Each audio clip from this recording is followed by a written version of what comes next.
So మరి IAS అధికారుల బదిలీల ఫైళ్లపై సంతకం చేసిన చంద్రబాబు నాయుడు గారు ఆ చేదు నిజం తెలిసిన తర్వాత ఆ బదిలీలను రద్దు చేసినట్టు తెలుస్తుంది. మరి దీని గురించి డిస్కస్ చేయడానికి మనతో పాటు పొలిటికల్ అనలిస్ట్ శ్రీనివాస్ జొన్నలగడ్డ గారు ఇప్పుడు మనతో ఉన్నారు. నమస్తే సార్. నమస్కారం సార్. మరి ఐఏఎస్ అధికారుల బదిలీల అధికారుల ఫైళ్ల మీద సంతకం చేసిన చంద్రబాబు నాయుడు గారు ఒక చేదు నిజం తెలిసిన తర్వాత మళ్ళీ ఆ బదిలీలను అయితే రద్దు చేశారు. మరి ఏంటంటారు సార్, ఏం జరిగిందంటారు అసలు దీని వెనకాల? యాక్చువల్గా కూటమి ప్రభుత్వం అధికారంలో వచ్చిన తర్వాత చంద్రబాబు నాయుడు గారు ఒక పెద్ద కసరత్తు చేశారు. ఎలా అంటే గతంలో ఐఏఎస్లు ఐపీఎస్లు అధికారంలోకి వచ్చిన తర్వాత జగన్మోహన్ రెడ్డి ఏ రకంగా వాళ్ళని ఎక్కడెక్కడికి మార్చి, అంటే అవినీతికి తనకు సహకరిస్తారు అనుకున్న వాళ్ళందరినీ కీలకమైన పోస్టులో పెట్టాడు జగన్మోహన్ రెడ్డి గారు. పెట్టి తాను అవినీతిలో కూరుకుపోవడమే కాకుండా అక్రమార్జన చేయడమే కాకుండా వాళ్ళతో కూడా చేయించిన ట్రాక్ రికార్డ్ అయింది. ఇప్పుడే కాదండి, ఏది జగన్మోహన్ రెడ్డి అధికారంలో ఉన్న ఈ 5 ఏళ్ల క్రితమే కాకుండా గతంలో రాజశేఖర రెడ్డి గారి తండ్రి అధికారంలో ఉన్నప్పుడు కూడా ఆ తండ్రి అధికారాన్ని అడ్డం పెట్టుకుని ఒక రాజ్యాంగేతర శక్తిగా ఈయన సాగించిన దందా అంతా ఎంత కాదు. దానివల్ల కదండి ఇవాళ 42,000 కోట్ల అవినీతి కుంభకోణంలో ఈయన కేసులు ఎదుర్కొంటా బెయిల్ మీద తిరుగుతా మొత్తంగా సీఎం కూడా అయిపోయాడు ఈయన. అంటే ఆ బెయిల్ అయితే 5 ఏళ్ళుగా ఆయన కంటిన్యూ అవుతానే ఉంది. సో ఆ రోజుల్లో కూడా తండ్రి అధికారాన్ని అడ్డుపెట్టుకుని శ్రీలక్ష్మి లాంటి వాళ్ళని ఏ విధంగా ఐఏఎస్ ఐపీఎస్ ఇలాంటి వాళ్ళందరినీ ఈ అవినీతిలోకి లాక్కొచ్చారు. వాళ్ళ ద్వారా ఎన్ని ఫైళ్ల మీద సంతకాలు చేపించి వాళ్ళని కూడా అవినీతిలోకి ఇన్వాల్వ్ చేసి మరి ఎంత అక్రమార్జన చేశారనేది మనం చూసాం. ఆ విధంగా మరి వేల లక్షల కోట్లు ప్రజాధనం దోపిడీ లూటీ అయింది. సో దానివల్ల ఇవాళ పర్యవసానంగా ఏం జరిగింది, శ్రీలక్ష్మి లాంటి వాళ్ళు మరి ఈ రోజున జైలు పాలయ్యారు. అలాగే జగన్మోహన్ రెడ్డి కూడా 18 నెలలు జైలుకి వెళ్ళి తిరిగి వచ్చిన వ్యక్తి. సో మరి ఆ గతం తెలిసి కూడా మళ్ళీ తర్వాత కూడా ఆయన అదే పంద మళ్ళీ మార్చుకున్నది లేదు. అంటే ఎంతసేపు డబ్బు 50 సంపాదించాలి, దోచుకోవాలి, దాచుకోవాలి, ఇంతే తప్పితే ఇంకొకటి లేదు. ఆ క్రమంలోనే అధికారంలో రాగానే అధికారం అనేది ప్రజల కోసం, ప్రజాసేవ కోసం అనే మాట ఏనాడో మర్చిపోయాడు జగన్మోహన్ రెడ్డి. ఆయన డిక్షనరీలో ఆ పదమే ఉండదు. ప్రజల్ని పీడించుకోవడం, దోచుకోవడం అంతవరకే. ఏదో ఒక బటన్ నొక్కి ఏదో మోచేతి కింద నీళ్లు పోసినట్టు ఏదో ఒక సంక్షేమ పథకం పేరు చెప్పి వాళ్ళకి ఎంత అని విధులు చేసేయటం, ఆ తర్వాత రాష్ట్రాన్ని దోచుకోవడం కూడా అంత ఎంత అండి 12 లక్షల కోట్ల అప్పుల కుప్పల తొట్టు పెట్టేశాడు ఆయన. సో ఎంత దారుణంగా అంటే ఇంకా వాళ్ళకి ఆ పరిస్థితి నుంచి బయటపడాలంటే ఎంత టైం పడద్ది అనేది వాళ్ళ అగమ్య గోచరం. ఆ అప్పు తీర్చుకుంటారు, పక్కన సంక్షేమ పథకాలు అమలు చేసుకుంటే వెళ్ళాలి. ఇప్పుడు వచ్చిన ప్రభుత్వానికి ఏదో కత్తిమే స్వామి అన్నట్ట. మరో పక్కనేమో పరిశ్రమల్ని, పెట్టుబడులను ఆకర్షించుకుంటే వెళ్ళాలి. ఆ క్రమంలోనే కూటమి చాలా ఇవాళ వచ్చిన దగ్గర నుంచి కూడా అవిశ్రాంతంగా పనిచేసుకుంటా ఒక ట్రాక్ లో తీసుకొచ్చింది. గతంలో చంద్రబాబు నాయుడు గారు ఒక మాట అన్నారు, ఇది రాష్ట్ర విభజన జరిగిన తర్వాత 2014లో అధికారం చేపట్టిన తర్వాత చెట్టు కింద ఒక ఏదైతే పరిపాలన ఉందో సాగించడానికి వచ్చినప్పుడు ఇది ఆంధ్రప్రదేశ్ పునర్నిర్మాణం కాదు, పునాది నుంచి నిర్మాణం చేసుకోవాలన్నాడు. ఆ పదం అర్థం తెలిసిన వాళ్ళందరూ అర్థం చేసుకున్నారు. ఎందుకంటే అలాంటి పరిస్థితుల్లో అంటే ఒక పసికొన లాంటి రాష్ట్రం చేతిలోకి వచ్చిన తర్వాత దాన్ని ఎలా తీర్చిదిద్దుకోవాలని తాపత్రయపడ్డాడు ఆయన.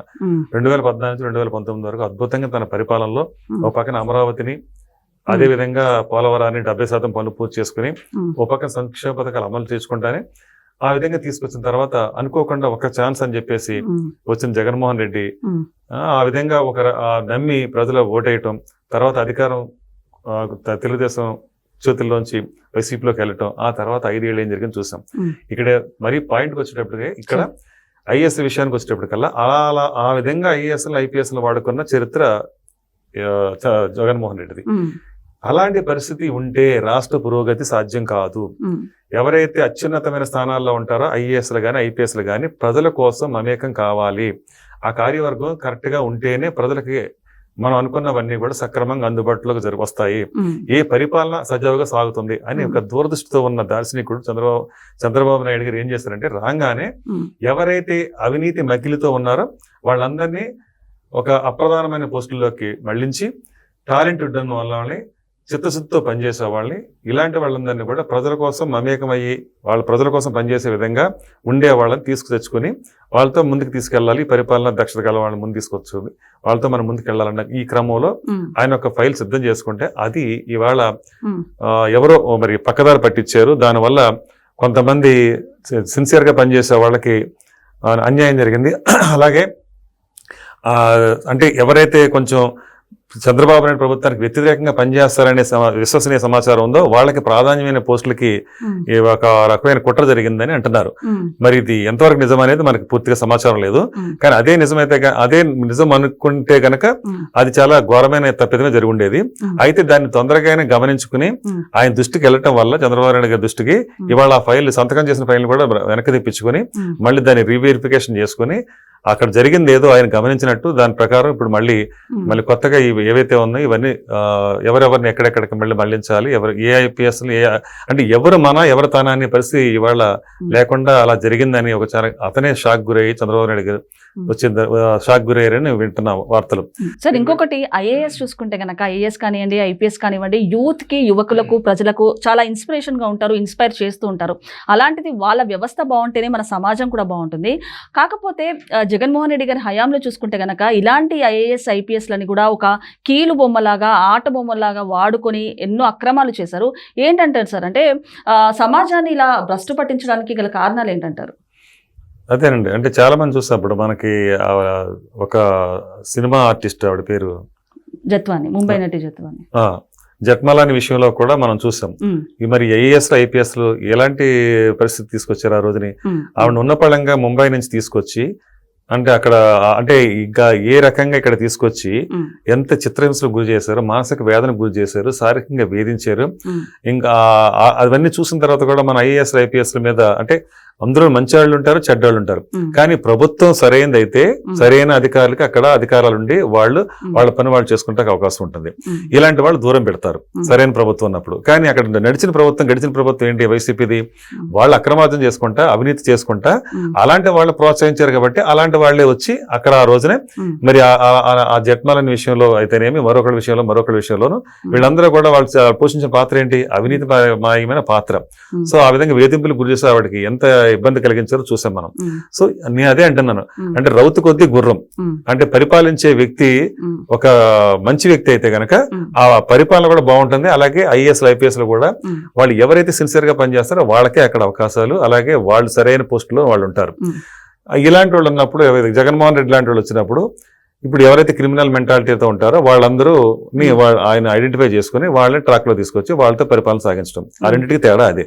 అందుకని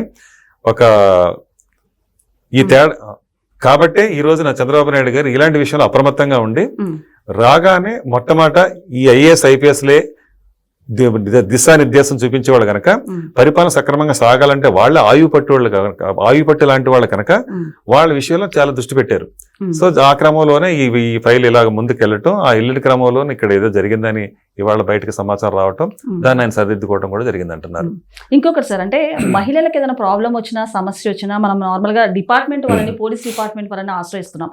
అలాంటిది ఆ డిపార్ట్మెంట్ వాళ్ళే, ఈ పోలీస్ వాళ్ళే మహిళలతో ఇలా అసభ్యంగా ప్రవర్తిస్తే అసలు భవిష్యత్తులో మహిళలకున్న ఎవరిని ఆశ్రయించాలంటారు? వాళ్ళ పరిస్థితి ఏంటంటారు? ఇవన్నీ ఒకటొకటిగా చక్కదిద్దుకుంటా వెళ్తున్న క్రమం అండి. ఇప్పుడు గతంలో ఇవన్నీ చూసాం, మహిళల పట్ల చాలా వేధింపులకు గురయ్యారు జగన్మోహన్ రెడ్డి ప్రభుత్వం ఉన్నప్పుడు, అవన్నీ చూసినవే. సో మహిళలనే కాదండి, అన్ని వర్గాలు కూడా చిత్రహింసలకు గురయ్యారు. ప్రశ్నించే హక్కు లేకుండా అయిపోయింది. ప్రశ్నిస్తే గొంతు నిలిమేశారు. రంగనాయకమ్మ గారు లాంటి ఆ పెద్దవాడిని కూడా చాలా ఇబ్బందులకు గురి చేశారు. మహిళలకు ఎక్కడా కూడా రక్షణ లేకుండా పోయింది. సాక్షాత్ జగన్మోహన్ రెడ్డి గారి ఇంటికి దగ్గరలోనే ఒక మహిళపై రేప్ జరిగితే కూడా పట్టించుకున్న అతిగతి లేదు. సో ఇలాంటి పరిస్థితిని మనం చూసాం. కాబట్టి ఇవాళ పోలీసుల వ్యవస్థ కానివ్వండి, లేకపోతే ఇంకొక వ్యవస్థ కానివ్వండి, ఏ వ్యవస్థలో అయినా సరే మహిళల పట్ల కానీ లేకపోతే వేరే విషయంలో అయినా సరే ఎక్కడైనా సరే ఇలాంటి అనుచితమైన సంఘటనలు జరగకూడదు అనే ఉద్దేశంతోనే ఇవాళ పరిపాలన కట్టుదిట్టమైన పద్ధతిలో చంద్రబాబు నాయుడు గారు ఇవాళ అడ్మినిస్ట్రేషన్ ని తీసుకెళ్తున్నారు. అలాగే హోమ్ మినిస్టర్ గారు కూడా లా అండ్ ఆర్డర్ విషయంలో చాలా స్ట్రిక్ట్ గా ఉన్నారు. ఫైనల్ గా అంటే పోలీస్ డిపార్ట్మెంట్ తో సెల్యూట్ కొట్టించుకోవాల్సిన ఈ ఐఏఎస్ ఐపీఎస్ లే అదే చేతులకి బేడీ లేయించుకుంటున్నారు. ఏంటంటారు? అంటే పిఎస్ రాజనీల్ గారు ఇష్యూ చూసుకుంటే కనుక తన సర్వీస్ అయితే అయిపోయింది, కాకపోతే విశాల్ గున్ని అండ్ అలాగే టాటా రాణా లాంటి వాళ్ళు ఇంకా సర్వీస్ ఉంది, మంచి భవిష్యత్తు ఉందని చెప్పొచ్చు. కానీ ఇలాంటి అక్రమాల్లో కూరుకుపోవడం ఏ విధంగా చూడొచ్చు అంటారు? ఖచ్చితంగా రియలైజ్ అవ్వాలండి వీళ్ళు. అంటే రాబోయే వాళ్ళు కూడా ఇలాంటి గతంలో ఎవరైతే జగన్మోహన్ రెడ్డి ప్రభుత్వంలో ఉన్నప్పుడు ఇబ్బందులు పాలయ్యారో వాళ్ళకి అడుగులకు మడుగులొత్తి జగన్మోహన్ రెడ్డికి అవన్నీ మనం చూస్తున్న సందర్భంలో ఇప్పుడున్న ఎవరైతే కొత్తగా ఇప్పుడు ఐఏఎస్లు కానీ ఐపీఎస్లు కానీ ఏ ప్రభుత్వం అధికారంలో ఉన్నా కానీ సిన్సియర్ గా పనిచేయాలి, అంటే దేనికి ఒత్తిడికి లొంగకుండా పనిచేయాలి అనేది వాళ్ళు నిర్ణయించుకోవాల్సిన అవసరం ఉంది. Okay sir, thank you. నమస్కారం.